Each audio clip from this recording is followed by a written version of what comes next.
just in the last couple of minutes, I want to kind of maybe talk about something a little bit more to the role of the CDO.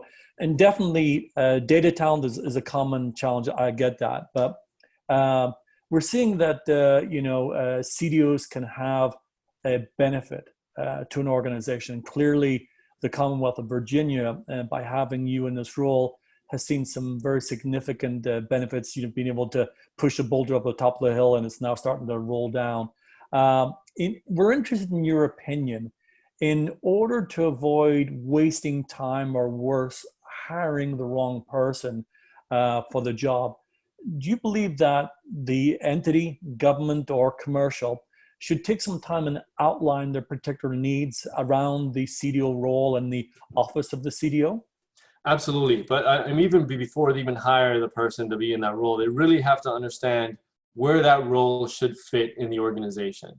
And we all understand that, data is a business asset, not a technology asset. It is implemented in technology, but its value is generated in the business, right? So you really have to have more of a business mindset, whatever that business may be, right? Whether it's government or healthcare, it doesn't matter.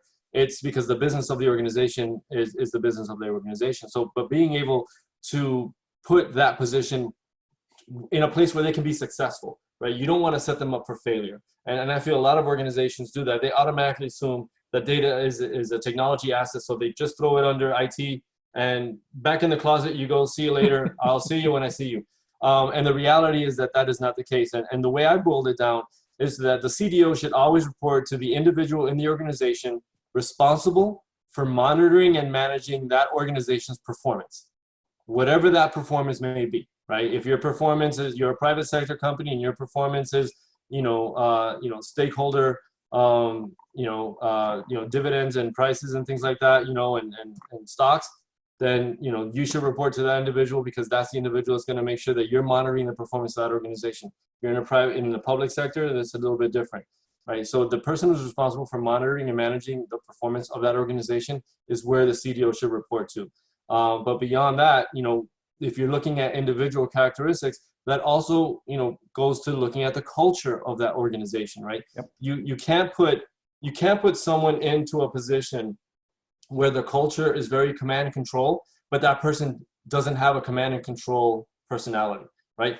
That doesn't fit, right? And so, and vice versa, right? You have someone who's a command and control, and you're bringing them into a culture that is not command and control, that doesn't have that kind of behavior, then you're going to set them up to fail. So you really have to be mindful of where that position fits in the organization, and how does the culture support the personality of the individual coming into that position. And then you can start to look at an individual that has business acumen, that has curiosity, as I mentioned earlier, that has initiative, that has drive, that understands the technology, right? They may not be 100%. I mean, they're not going to put their hands on the keyboard like they used to, but at least they have that experience, because in that experience, you can relate to all of the different people that you have to interact with.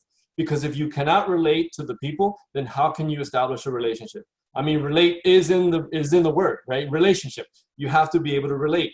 And so if you don't have common experiences with some of the individuals that your stakeholders that you're engaged with, then you can't really effectively relate. So you have to be able to, depending on the stakeholders that organization needs the CDO to be engaged with, they have to make sure that the individual they're bringing into that position has some of those experiences, so there is common ground. And in that common ground, you then begin to establish that respect and that trust that ultimately builds a relationship that you need. So Carlos, definitely thank you for your passion. I want to leave you with one of the last questions we had. And we asked this because we're communicating with CDOs globally. And obviously you mentioned that you're faced with some local challenges, civil unrest, weather-related issues, politics, things like that. So maybe I'll leave the last question for you is, what are you seeing as local challenges for you as a CDO to address for the Commonwealth of Virginia? I mean, I think equity is one of the major things we need to address. We have, I think, a significant inequity in the ability of our population to connect to the internet appropriately. And for me, connection to the internet is not an absence or presence type of issue.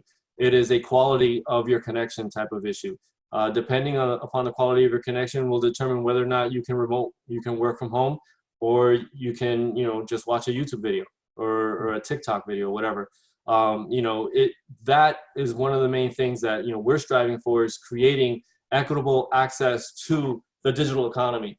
Because, at the end of the day, if you don't have that access, then you're just going to be left behind. And the reality is that we want to be able to provide all of our stakeholders, all of our constituents, with an equal opportunity to derive their own prosperity and to create prosperity for their communities. And that's, it seems like a local issue, and to many, you feel it at the local level. And that's where a lot of our opioid issues come from and crime issues come from.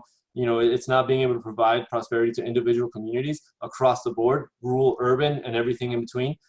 So being able to level that playing field, give everyone an equal chance to have access to the digital economy, to then be able to create an equitable playing field for all. Surprisingly, it's not just a local issue. That is a international issue too in some of the communities we deal with. So I really do appreciate that. Well, Carlos, on behalf of CDO Magazine, I'd really like to thank you for your time today. We really appreciate it, and we hope that we can get a chance to come back and do this again. I really enjoyed your passion, your commitment, and thank you for the service to the Commonwealth of Virginia. It's much appreciated. My pleasure, Robert. Thank you very much for the questions. I thought they were fantastic, and I had a great time. Excellent. And for our listeners, please visit CDO Tech Magazine for additional interviews. Thank you.